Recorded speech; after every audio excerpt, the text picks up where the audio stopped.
I was wrong. It's okay to be wrong. I was wrong. You need to be able to take criticism. That's a good habit. Listen, it's a bad habit that I have. Welcome to another episode of Searching for McGuffin with your host, George. I forgot that I was first. Nah, I did it. Gabe. Yeah.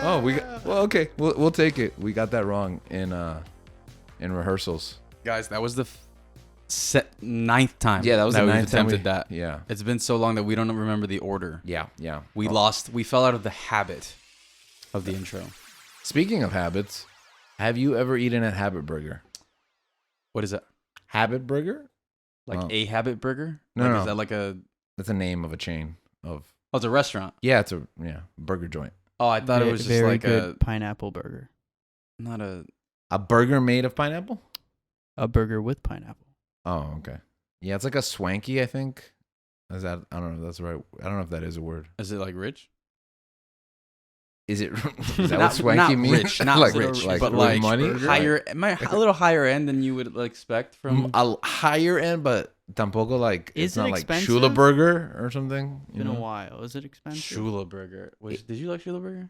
I think I liked it. I don't think I got enough food at Shula Burger for the price. Yeah, I think they were small, but I think there was like one that had like strawberries in it that was super delicious. Like it's good, but like it's strawberries and goat cheese. It's also like swanky is luxurious and expensive. Okay, it's a little swanky. Sure. I mean, not really. It's like mid. It's like mid, not Mid swanky, not mid quality. Exactly.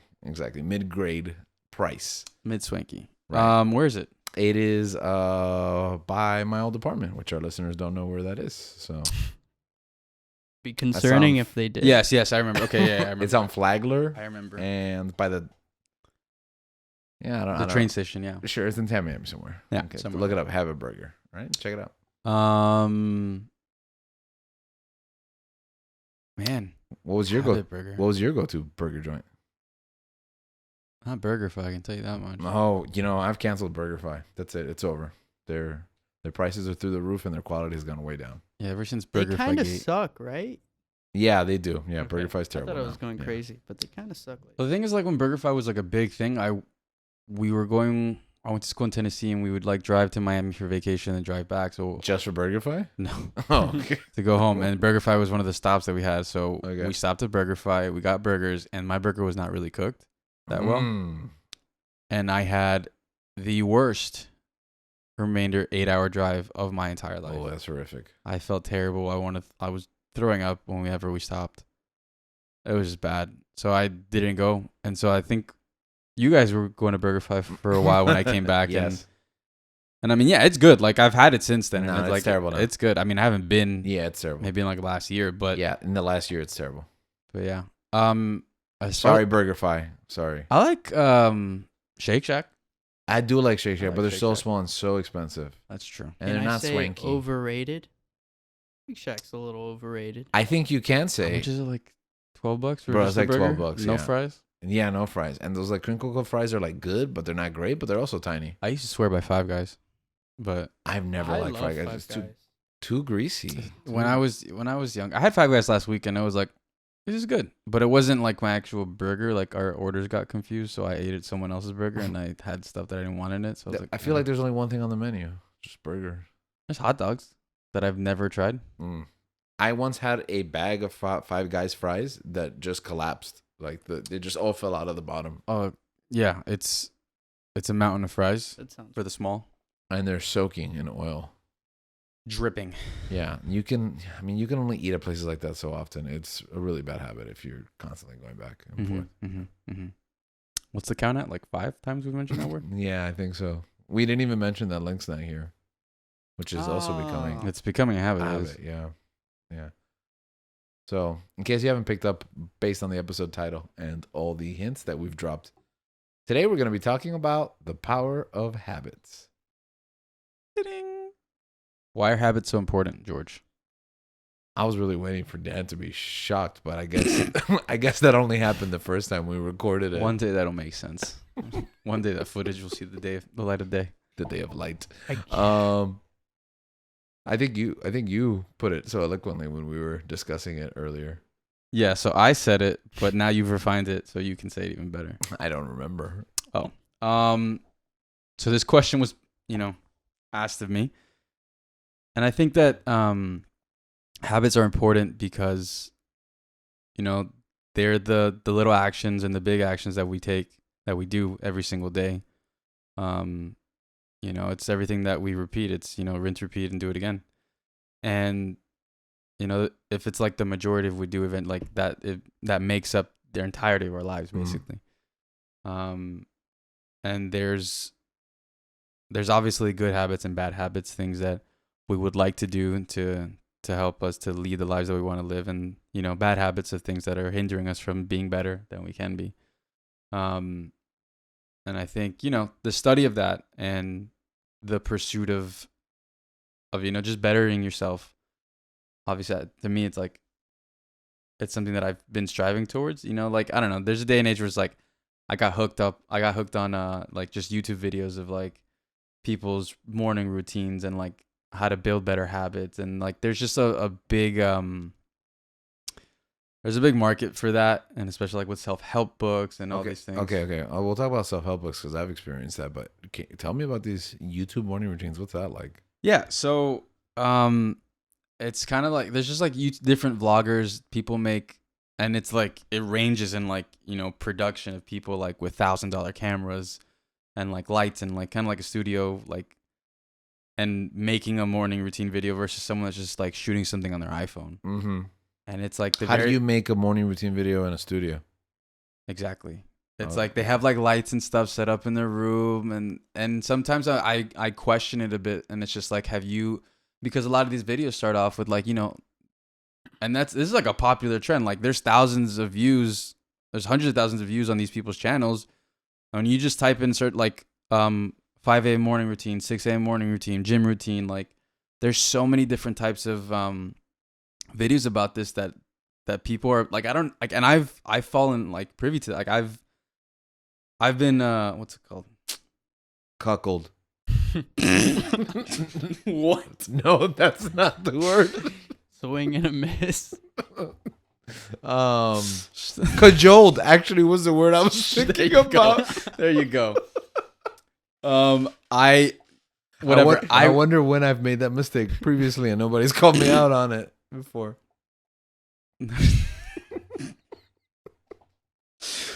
So I've had kind of like, you know, I've fallen a victim to this where I've watched these things in the mornings, and I go on this like, I kind of got down this rabbit hole of just watching these YouTube videos of, you know, these people and their lives, that it's like all starts out with like, I don't know if their camera was recording the entire night for them just to wake up. They live on the Truman Show. Or like they wake up at like 5 a.m, set their camera to record, get back in bed, and then wake up and turn on the lights and act like I just got out of bed. That sounds about right. It's it's a dangerous rabbit hole. I've fallen down that rabbit hole. Yeah, and then they play like this like these lo-fi beats that get you like that, you know, that just puts you into the video, and like they have a voiceover. It's like, this is my morning routine. It's all perfectly timed. Yeah, I start my day off. I haven't seen. I start my day off at 5 a.m.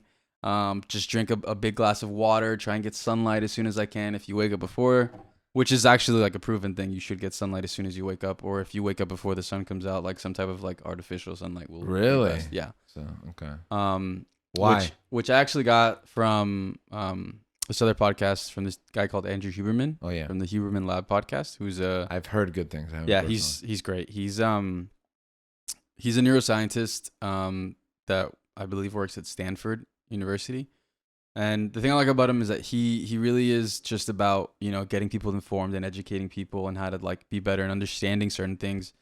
And even one of the things that I heard on an episode of his recently is like, because he gives you like tips and stuff like that. Like one of the episodes I heard was like about habits. And he was like giving like different tools that you can do to like either help like solidify it and stuff like that.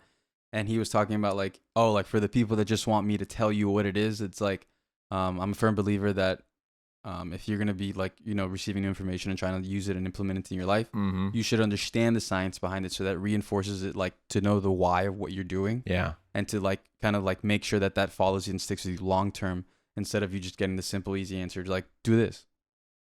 And like I respect that. You know, I respect that, and the fact that like, you know, he doesn't charge for the information that he puts out. It's all free, and he tries to put a lot of resources and just opportunities for people to learn more. And he's very knowledgeable in his field, and he brings on other people to talk about things. But he just, you can tell like he cares about what he does. Yeah.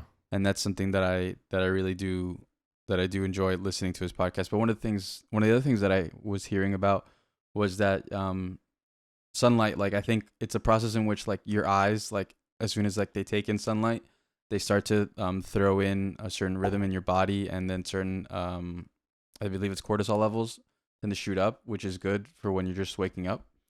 And like he goes into a way deeper dive for that. But like that's one of the things that like, you know, I've picked up is like a lot of the times a lot of people wake up before the sun comes out. Yeah. And so I was always like, how do you do that? Like how do you, you know, supplement that? Yeah. How do you supplement that? I mean personally I have some hue lights in my room. Oh, so do I actually. Yeah. So what I do is I kind of have it set up where it's like what wakes me up. I have like on my wrist, my Whoop has like a silent alarm where it just like vibrates. Oh, there it is. Where it vibrates on my Whoop. There. Oh, I get it. Yeah. That was funny. That was funny. It's simultaneously banging. What started in the I door, was like, what? or not the door, the wall of the neighbors, and it sounded like it It's was the all cats. synced. But yeah, okay, It's the cats. continue. But what I tend to do is like I have it set up so that it's like, you know, 6 a.m. I have a the lights come on like, but subtly, as like it's kind of like it simulates as if sun is Oh, rising. man, Okay. that's cool. I feel And so it's like if I have like if I want to wake up at either 5 or 5:30. I was just trying to save electricity, but okay. If I wake up at 5 or 5:30, like it starts at at 5 o'clock or 30 minutes before it starts dim. Mm-hmm. By the time it's like the time that you want to wake up, it's fully bright. Like but it's not Okay. like this, like, you know, that shock of like get up, like you're late for school and stuff like that from like PTSD that I had from like back in the day. Right. But it's like a very like, you know, calming, like, oh, it's time to wake up. And I'm not like at that shock of like the alarm or something like that. Mhm. It's actually very peaceful in how to wake up. But that's something that I've implemented in the past.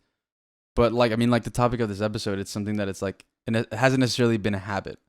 And I think one of the big things with habits is context in our lives, and how, you know, that fits, because you can do something habitually or like a ritual, but sometimes like your certain day isn't going to fall within the mold. Like not every day is going to fall in the mold of, Right. like, that you've been living. The universe won't follow your routine. Exactly. So for me, I think that's been one of the biggest challenges, I think, of, you know, setting habits. Mm-hmm. And I mean, some of the other information that I've heard, obviously you've heard like it takes 21 days to form a habit. And that's saying like it's true to an extent, but To you an know, extent, yeah. yeah, certain in my studies, experience. certain studies have shown that it's like it can take from anywhere from 18 days to 254. Yeah. Like it depends on the person, it depends on the context. I and feel what the like habit is. that's how long it takes for me to get into a habit, but then just breaking it will immediately break that cycle. I have to start all over again. Like, Yeah, and I mean that also depends on the type too. Like there's to be like there's different types of habits. Like you have like goal-based habits. Like if you're trying to run for a certain amount of time and like Mhm. have a certain level of, you know, cardiovascular fitness, versus like an identity-based habit, like I want to be a fit person, and you have those things that build on off of that. But all these things just they vary. It's like our lives, they vary, and a lot of it, from what I've picked up, is based on context, because I've obviously, like, I want to be the person that like I have that, like, you know, that image in my head of the person that I want to be.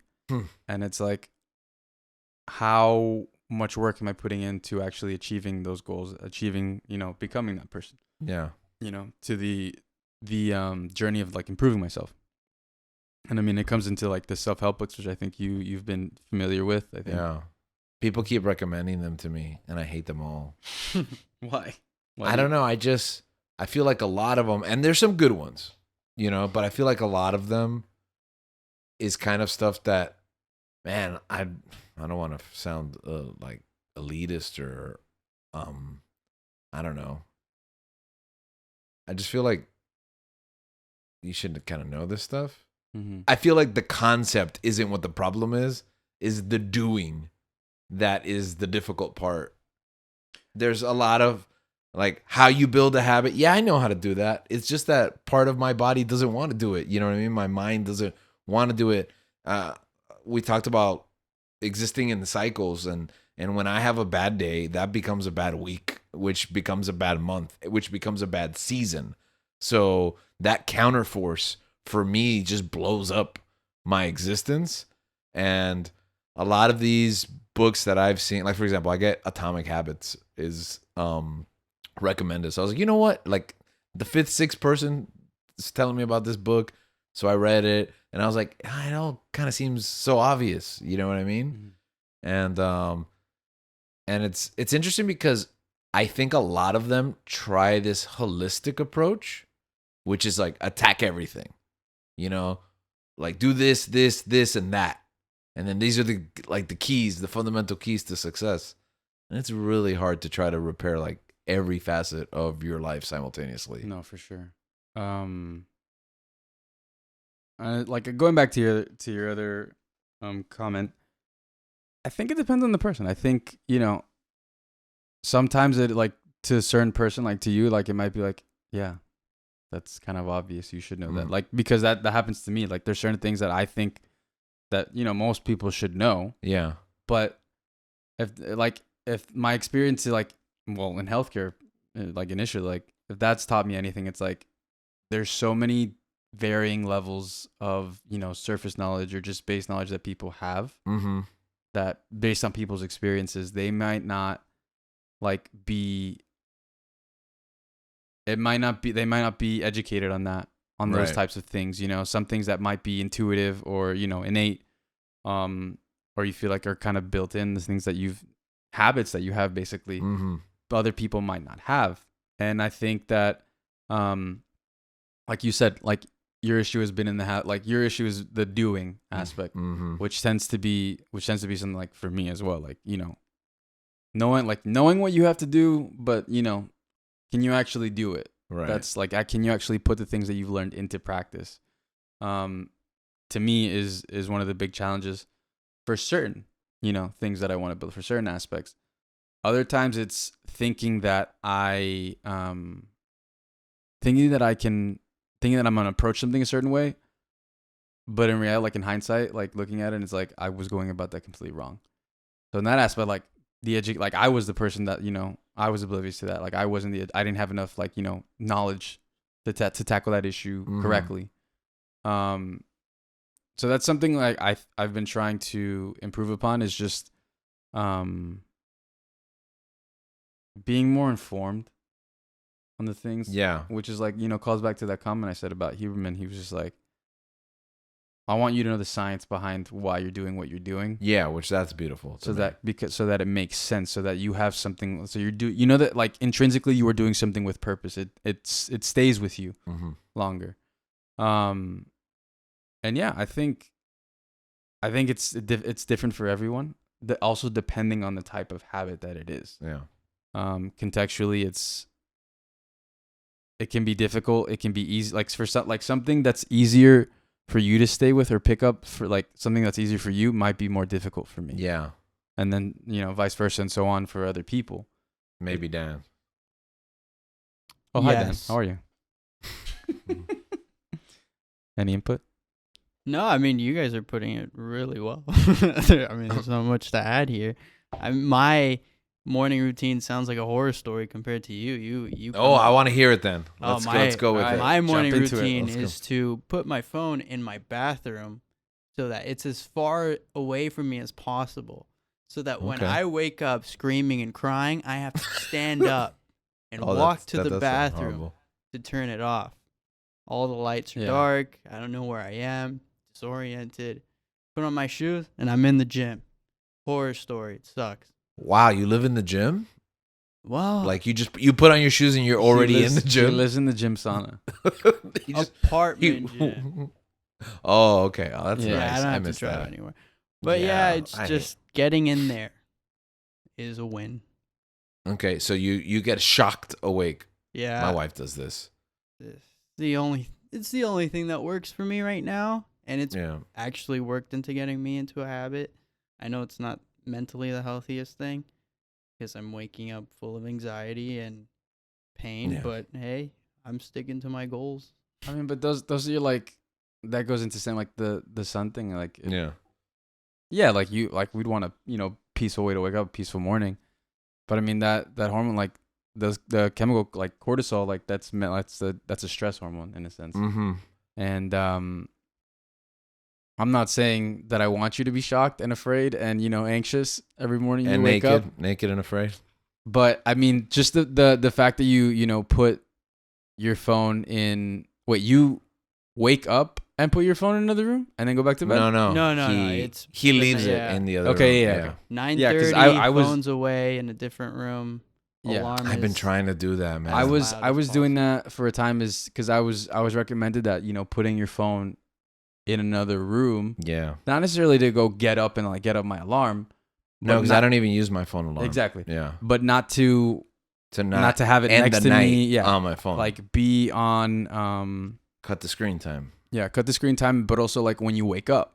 Mm-hmm. Those are the first thing that I'm looking at, like checking and like getting that that plethora of notifications that you miss throughout the night. Especially if you go to. I've noticed that when I go to bed early, like my phone is blowing up for some reason. Like I don't have notifications really for anything. honestly, Not even work. should I'm do thinking that. about turning them off because I've turned everything off. like I'll look at my messages like just to check in and make sure I'm not missing anything. But I think I'm gonna turn them My off. mom because hates it, but it's gotten. My mom is going to. To the point where it's gotten so overwhelming. Like I have it on Do Not Disturb, so the notifications build up, and when you hit that button, like to see. yeah, I've what always you wondered missed, that why I'm having a conversation with you on Do Not Disturb constantly. because it's always on. Because it's like because I've turned that off and have my notifications, and it's just like constantly boom, boom, boom, depending on like. It's from 16,000 different apps that are Yeah, just Yeah, it's bombarding just me with why things. does everything feel the need to send me some Mhm. sort of notification? And Why it's is like- Uniqlo because it's- sending me a notification? Because it's all vying for your attention. It's all Yeah. vying for your time, so you can spend on it, so it can convince you, hey, buy our product. Consumption. Like that, and that's the thing. That's the thing with streaming, where it's like, oh, you missed this. Watch this. This thing is out. Like, continue watching this. And I think that's something that's a habit that I'm trying to build Yeah. is to consume less because I am guilty of it. I am guilty of it so many times throughout my Mhm. life where it's like I'm a big consumer, and that's something that I've acknowledged, and I mean everyone else can see, like you, like my family, everyone knows that about me. And like it started like with this thing, like this characteristic of myself where it's like if I really want something, I'll go out and get it. But that Mhm. turned into me thinking I need everything or want anything. Yeah. And like reinforcing that. So that's like a habit that I've been trying to not to negate. I've fallen into the trap of justifying purchases as solutions to problems that I didn't even know I had. So it's like, oh, this is going to save me time. This is going to save me effort. Like, I need this because I'm going to be more productive. And I end up, like you said, you're watching people's wake up videos down a rabbit hole. Like, you're looking at other people's routines, damaging your routines. And like Yeah. purchasing power was that. No, for sure. Like, It's I don't want the stuff that I want for no reason now, but now I have really good reasons why I need a bunch of stuff. No, yeah, like like there was a point in my life. I don't know if I've probably talked about this in another episode, but I've talked about it with you guys, where it's like I was like on YouTube all the time. Yeah. I fell into the rabbit hole, and YouTube is a powerful tool. Don't get me wrong; it's Mhm. amazing. You can learn so much from it. To be honest, where like sometimes I feel like aside from like the social interaction, like you can do school there. You Yeah. can do school, you Yeah. can learn- Yeah. you No, can learn the same absolutely. amount of information. No, absolutely. I was just reading a book about the innovator's mindset. I've referenced it indirectly last episode. But yeah, it was that. It was like you can, as an educator, like kids can just have school on YouTube. They really can't. The social aspect needs to be that focus. Yeah. Because in reality, you can't compete with the technology. Like if you want to learn something, you can learn it. Exactly. And like on YouTube, like I initially started off that way to learn different, skills or like see what's interesting me, Mhm. but it's And so that's a whole easy. episode there, Exactly. right? Yeah. Yeah. We'll probably do that. Yeah. It's so easy to fall into the rabbit hole where I was watching these people's routines. I was watching these YouTubers and stuff like, I'd like to do something like that. Mm-hmm. To the point where like I'm watching so much of this, and then I get into another rabbit hole of seeing what's the type of, equipment that I need to become a YouTube vlogger and stuff like that, and like to make these types of videos and to get my video to look just like that and things like that. Whereas the porn's like, I pretty much like paid for like a small studio in my own room. And you hadn't even started yet. Exactly. That was something that I was afraid of falling into when we started the show, which is why it had always been in like phases. Like, do we need this? Okay, let's go 6 weeks, seeing how we do it without it, and then we'll justify. And if we feel like we do need it, let's go cheap. See if that's enough before we really feel like we need to really invest money into something, because it's like that for everything, It's you can't let yourself fall into the trap of like sunk cost, because then you create habits out of guilt instead of habits out of necessity. I mean, I think for sure. The best part about using this podcast as an example is the fact that we didn't have much when we started, and we perfected our process, and then we added something, and then we perfected it, and then we added something. So we weren't just trying to do all these things with all these products. We were slowly understanding and learning and building. Yeah. And I think that's a big part about the whole purchase everything to get started. It doesn't work. Yeah, it's not going to solve your problems. You're not going to just automatically learn because you have the best stuff. We talked about Atomic Habits. Someone who I admire, who also hates Atomic Habits, is Bryan Danielson, the professional wrestler. And I was just listening to the media scrum from when we were recording this, just last night's big show, Wrestle Dream, and they were asking him. He had what is considered one of the greatest technical matches of all time, which is like a crazy thing to say about something you literally just saw 5 seconds ago. Mm-hmm. But it was that good. So it's in the conversation. And they're like, if there's a young, up and coming performer who asks you, how do I get to be as good as you are? Like, what's your advice to them? And he said, in order to become great, you have to understand the fundamentals. You have to understand the basics. And once you have the basics, choose one thing that you're passionate about and master it. That one thing. Don't worry about everything else. Everything else can be the basics. And then once you do that again and again and again, and you reach mastery, pick the next thing that you're passionate about and seek mastery. And the more things that you master, the more and more easier it becomes to master other things, until so much of your mastery overcomes the basics, and you're basically a master, right? By doing it one step at a time. And that's what I think, what I was brushing up against, this whole like fix everything in your life. Like, I can't fix my diet, my sleeping habits, my water intake, my social emotional learning, my education, my financial state, all at the same time. I've got to pick that one thing that is really important, put in the time to fix that, and that will better my life, where I can apply the lessons I learned to that facet of my life into the next thing. Because it's a marathon. It's not a sprint. No, for sure. And I think, and I love that quote. I love what he was saying about that. Because like I've heard it so many, like I heard it so much, in life, especially in sports, like what is a professional? Like what is a professional athlete? A person who plays like a sport professionally, or like anybody in like that's a professional or expert in their field. It's somebody. Then they tell us this at school all the time. It's somebody that can perform the basics exceptionally well. Yes, they can do it over and over again and do it right. And I was just thinking about this, where it's like certain players, like for me, I enjoy watching soccer, football, whatever. It's football. Yeah, it is. But there's certain like things that happen in a game that happen every single game that I've seen, a professional like a high quality top tier professional game, that it's like I know that it's difficult because I've been in those situations on the field. That's happened to me, and it's not easy. They're stopping a ball that's coming across the field, that's coming from a super hot, like far distance high, and it's coming in fast. Yeah, and they're just dropping it like on the floor on them. And I see certain players, like especially certain teams that I follow, that they use certain tactics, and it's something that's like I've seen for over 10 years now, that it's the same thing over. I see it every game. It's like, the right back comes in and he just drops that ball down every single time, and he can do. I haven't seen him mess like that technique once, and it's not an easy skill. But like you said, doing it over and over again and being able to master it, getting your reps in about, I think it's about 10,000, like performing a skill 10,000 hours for you become an expert in that skill. That's something that requires obviously a lot of attention and detail, but it's like, it's not this grand, like,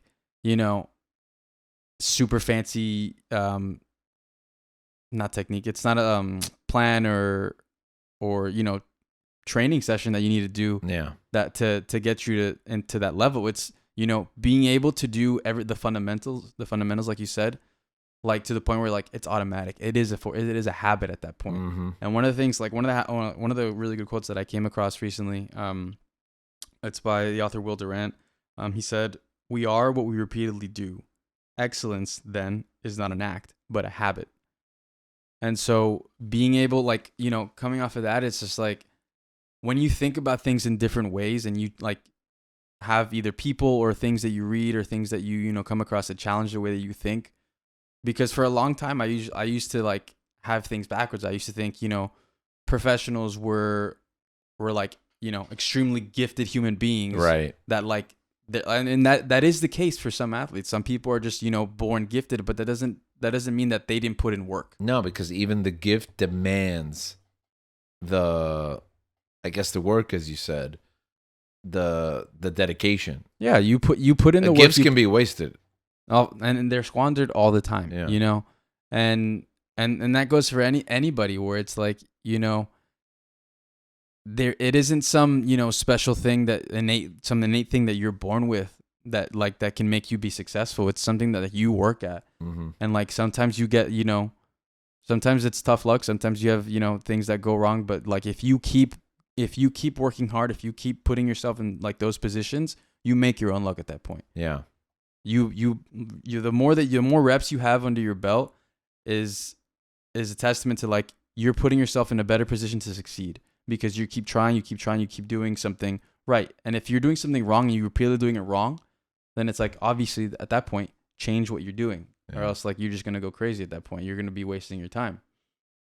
That quote that you shared reminds me of that quote at the end of Batman Begins, where he tells Rachel, "It isn't who you are inside, but what you do that defines you." And like he tells it back to her that she told him that earlier, and that's so the opposite of I think the message we hear. Often it's what's inside that matters. It's who you are inside, and in reality, you could be kind-hearted, you could be passionate, all those things, whatever it is. Pick your personality trait, but if you don't do something with it, you're not really that thing. You're only that which you experience, and if that experience exists only in your mind and not in the real physical world, then what's the point? Like, what is it? Like, why? What's the point of any of it? Yeah, having like a million great ideas doesn't mean anything if you don't actually do the work, and if you can create one thing, it's better than having a million like ideas. Yeah, because it's like what is there to contribute at that point? Like you're not doing anything, you're not putting anything out there, there's nothing, And that's not to say like, I don't want to like come off negative at that point, but it's like the reality is how is that able to be judged or measured if this like is a good idea or not? How is this being able to be like used either in society, in your life for the betterment of yourself or other people or whatever the idea is? Yeah. No, and even ourselves, like intrinsically we demand evidence for ourselves to feel, agency. Breathing it into existence is demanded in order for us to be able to internalize, who we want to be, which sometimes can be a lofty aspiration. No, for sure. That came off of what, your morning routine, Dan? Yeah, all of that came out of my Dan's chaotic little morning routine. Yeah. So you wake up, gym. Yeah. What's next? Breakfast. Then drive to work. Breakfast. Get through work. So you do breakfast? Do you do breakfast? Sometimes. Gabe? Sometimes. Yeah, I skip it. I tried this intermittent fasting thing where like I have breakfast one day and then not the other day. Those days are terrible. You can have it some days. Yeah, you can do off and off. I saw it on the Chris Hemsworth. I just did like what thing. 16-8. Yeah, you go like you only do intermittent fasting like 3 times a week. So it's like 4 days you can have breakfast and 3 you don't. You that work for you? I get really hungry and angry, and it didn't work. I don't think it works for me. Like it makes me feel good, but it makes me emotionally unstable. So I was like, I don't. You could use it if you're an actor, but I guess that's fair too. And that's another conversation I think we're going to talk about in the future. Those expectations that society, and as a show that's typically driven by media topics, how those expectations in those worlds kind of press upon us. But one thing I do try to do is meditation in the morning. Yeah. So what's your morning routine like? So first I wake up and I take about 20 to 30 minutes in the bathroom. What's a nice way to put it? Evacuating my bowel. Mm-hmm. I don't know why. I just have this physical need. If I wake up late, then I punish myself by skipping that part, but it is essential for me feeling good. Yeah. But if I go straight to a workout, usually that moves it when I come back and it'll go faster later, but I don't enjoy it as well. Mm-hmm. But I do try to have like at least 5 to 10 minutes of morning meditation. And one thing that I'm trying to implement that I literally just started like this week is journaling. Because I've always heard like the great wonders of journaling, and my meditation thoughts are usually digital. So I'm trying to keep like a separate book now in my meditation space so that I can just pen to paper do it. We'll see how that turns out. I've seen the products, like I've seen lots of testimonies about, how effective it is. And I obviously, as someone who like teaches writing, clearly I understand how it would work, but it's been a while, since I've really like put my thoughts into paper, and it's what I just talked about like 5 seconds ago. If I'm not putting it down, then I don't even remember what exists and what doesn't, and be able to go back and kind of, review and go through your emotions in a physical space outside of just in your mind, which can sometimes be a little confusing. Yeah, that's definitely something I've that's picked up steam that I've heard is definitely like, the power of writing things down, things, putting, like you said, putting pen to paper. It's very like I always say, like, I'll start like, journaling, and I'll like, the thing for me, like when I've started journaling is I'll start for me like a day or two, and then there's a wrench in my plans, and I just stop. And that's like, that happens so often with so many habits that I've, tried to implement in my life. But, writing things down is definitely, like, whatever it is, like writing goals down has been proven to significantly increase the chances of success for that. So by that same, token, I could see how journaling would be extremely effective. And for the short times, like the amount of times that I've done it, like I have, like, it is nice to see that, especially like what I have noticed is going back to certain things, like finding like an old journal or a notebook, and like seeing where I was at a certain point in time, and just kind of reliving all the like differences, the changes that I've gone through since then, and like how much I've grown and changed is incredible, honestly, to see like this was me at a certain point in time, and I actually put this on paper, and it's powerful. It's a powerful modality, I think. I love that word, modality. Yeah. So you were saying, I think bowels meditation and then try the. So I feel almost like a phony, like sharing it now, because ever since that trip to South Carolina that I mentioned a few weeks ago, I've completely blown up that routine. Like I have not gotten back into it, but I was doing it for a while. So it's, go to the gym, come here, come back home, make breakfast.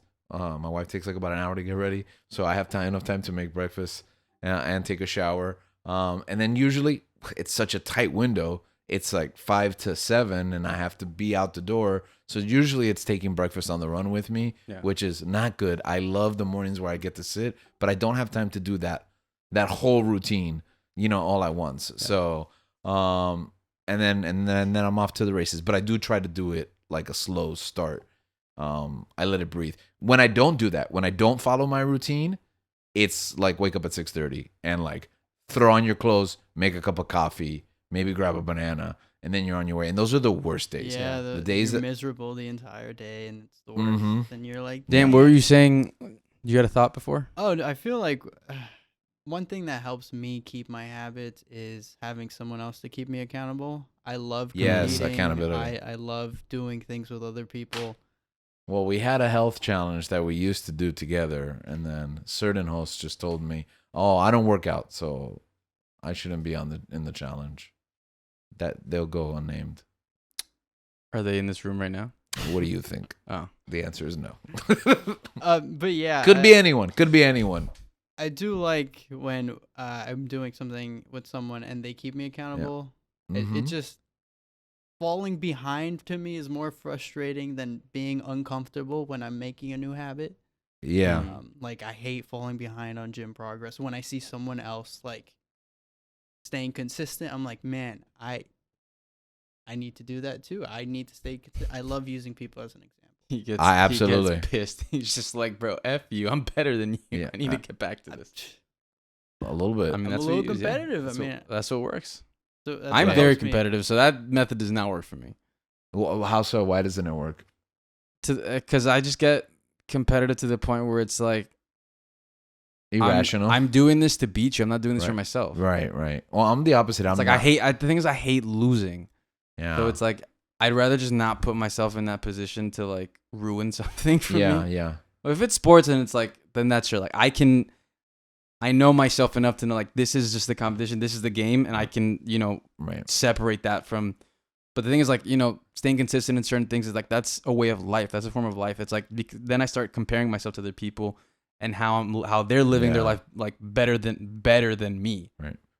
When it comes to accountability, I see us as being on the same team. So I feel like the competition is us together. Yeah, And where yeah, it's like if it's I'll like, see you go like 3 hours of activity, and I'm like, that is insane, and there's no way I'm gonna get it. But I need to pull my weight and hit that 30 to 45 minute because like I didn't do it this morning. Then I guess I'm hitting the road like at 7 or 8 o'clock at night before I go to sleep. and that's like that's true. Like with you guys, like I enjoyed that. Like I enjoyed having that routine, that competition because it was like, there was another thing. What was it? The Fitbit, the weekday warrior. The weekday warrior. Yeah. Man, those challenges like that had me moving. Yeah. Like I was just like I have to do this. I have to do this. Like because at the end of the day, like yes, it's a sense of pride for sure. But like I was able to get so much more done because if that didn't have that, and be like I would chalk that up. I would chalk that day up that I didn't want to go as like it's an extra rest day. I don't have to go today. I'm tired and stuff like that. And you're not being like taking account of how many of those you're taking.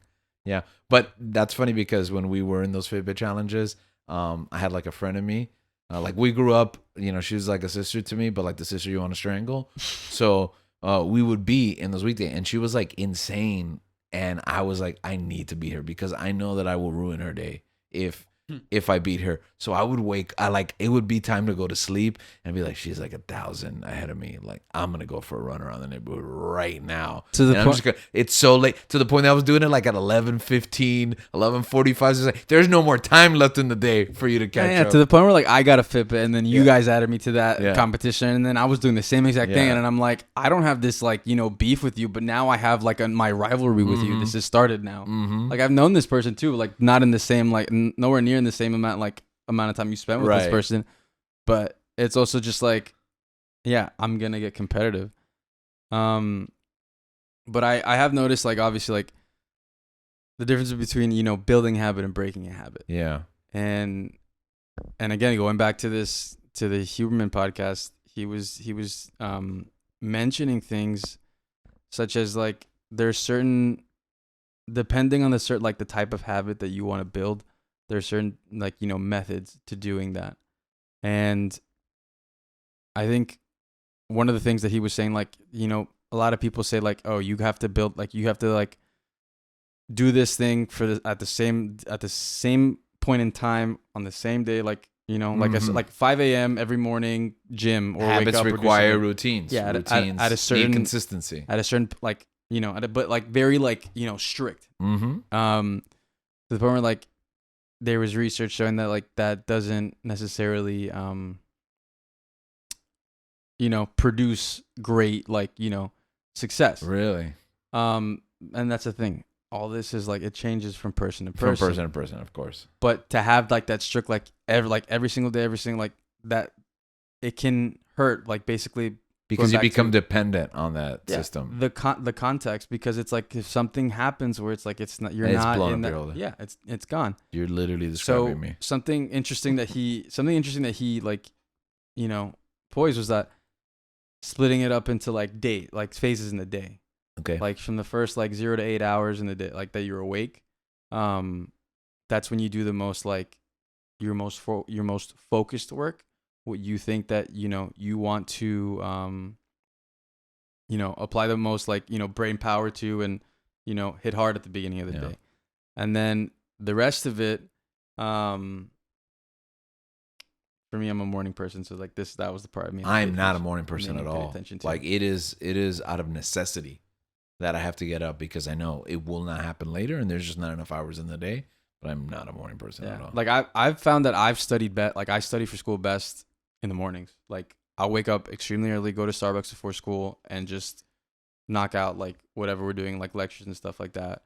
I would prefer if they started school at 9 so I could get to work. That would be nice too. Like especially like for people that have those early morning jobs that it's like you would literally have to wake up 3 or 4 in the morning to get everything you want done before work. So it can definitely be tough. But like certain things where it's like it's easier for me, like it's harder, like kind of like the harder things for you to do would be better for you to do, you know, early on in the day. Yeah. Well, and I want to get to a topic before we run out of time because we promised ourselves we wouldn't go long. But actually, I want to thank you because just the idea of me having such an early routine would have been impossible without the accountability of us that like year that we did it together. Mm-hmm. You know, because I know you depended on me and vice versa, and you know, I would have to face another person with the consequences of my decisions. And now it's something that, you know, that's basically lifelong now, I hope, you know, because it's been consistent for several years now. One thing I did want to address, you know, with our show being the focus, and we talked a little bit about this on our premiere last week, was the consumption. So building better habits for media consumption, which is usually the topic that we focus on here. So just taking a few more minutes to kind of address things like screen time, social media, binging. How does that digital realm that so many generations before us didn't have to deal with, how does that exacerbate the challenges that we face in creating these healthy habits and in breaking the bad ones? Yeah. I mean, first of all, I think honestly that's another episode in itself. Yeah. Like there's tons to talk about that I've come across. But I think that for me personally, screen time and, you know, media consumption, like I said, I'm a consumer, not just for the physical, but like, you know, for, you know, spectating entertainment and things, you know, that can take up my time. I've noticed that I have, you know, an affinity for just passive entertainment, you know, just watching things. And those are things that kind of were left unchecked since I was very young. I've always, you know, enjoyed that. And I kind of just, you know, let those things like kind of run wild. And I'm kind of like paying the price now as I get older and have more responsibilities and have to like, you know, rein it in more. Mm-hmm. The thing that I will say, and it's definitely research that I have to look into, but social media, obviously TV and our phones are, you know, our digital devices. Going back to the notifications, I see is like, for me, is like the root of my, you know, my ADHD. Yeah. You know, and whether I have it like clinically diagnosed, yes, but whether that is because that was always going to happen if I never had any of this in technology, or whether that became, you know, part of that. Yeah, nature versus nurture. It's like, it's, you know, it's hard for me to distinguish that. But for me personally, I can say that having the amount of information at my fingertips has been both good and bad. There's pros and cons for sure. But I do feel like a lot of the times, if I don't, you know, check myself, my brain, I have scattered brain most of the time. I'm thinking about 600 different things that I've seen like on a feed. I'm swiping. I'm like, I'm, you know, investing thoughts into what I'm looking at right now. I see something, I laugh. I watch a video. It's like, oh, that's interesting. I didn't know that. Next. What? Oh, like this person's like just had a baby. Next. This person's getting married. Next. And between sports, celebrities, film, TV show, personal friends that you've known your whole life, people that you've known for a certain amount of time and haven't seen in a long time, having all that information as soon as I wake up, because I was a victim of that, where like a lot of times I wake up and go straight for my phone. See who texted me, see what I missed, and then just go like straight either to Instagram or whatever. Which is insane if you think about it. I think we've all been there, but it's insane to be like, what did I miss those 8 hours that I was asleep? Yeah. It's like I was living in a constant state of FOMO. Yeah, For what? Like reality FOMO. There's no point to that. And I will say, like, I just feel that I get very distracted, easily distracted. Whether that's YouTube or that's that stuff where it's like I have to build habits in order to limit myself or, structure my day or like build a plan in a way that it's not going to impede my productivity, what I want to get done, or get in the way of my goals. Yeah. And like, that's the thing. I deleted Instagram like this week, and yeah, I'll probably re-download it maybe next week or something like that. But there's certain points, like certain weeks that I'm just like, I don't want to do this anymore. I can't look at this stuff right now because it's just like, it gets too much. It's building up too much. And it's like, I need to focus on other stuff. I need to like think about other things. I need to be productive. I need to get things done. And the age at which we live in, though great it is, it's just, it throws like added, like extra problems that I'm making for myself. Right. And I feel like that's kind of like a disadvantage for social media.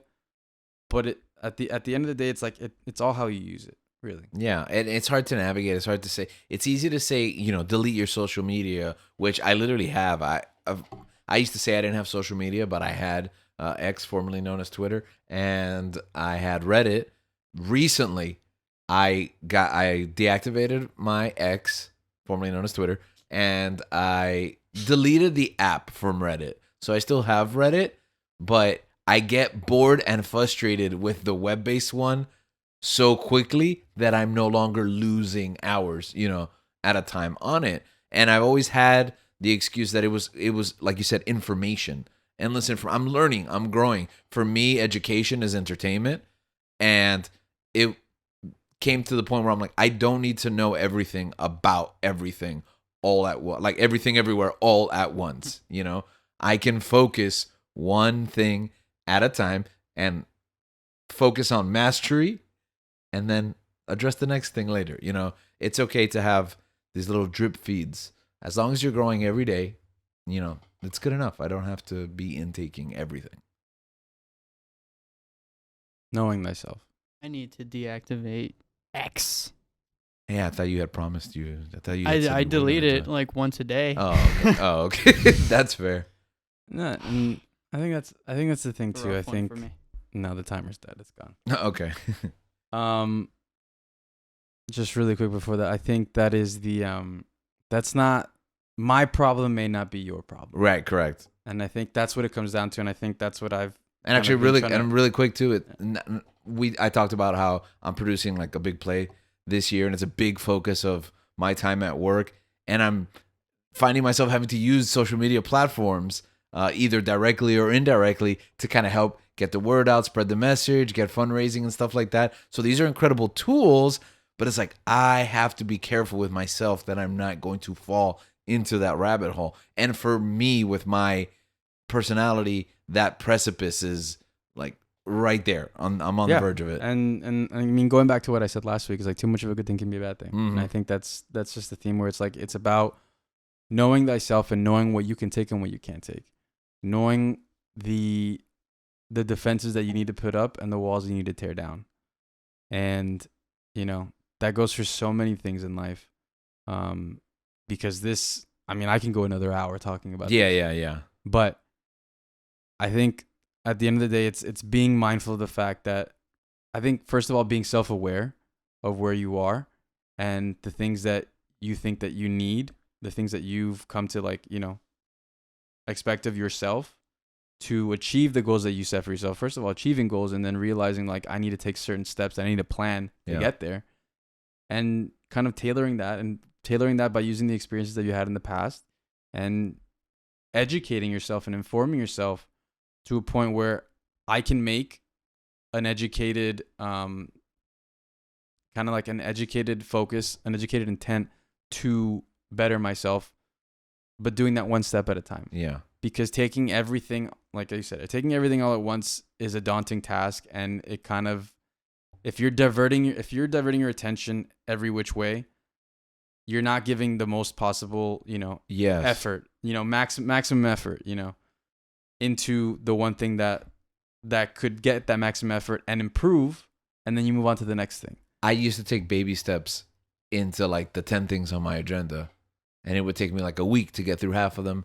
And then by the time the other half were like now irrelevant, or, the opportunity passed, just didn't do it. Now focusing one task at a time, I found it to be more beneficial. With that, why don't we end with one tip, so one piece of advice that you've learned along your experience in this attempt to build habits? Dan.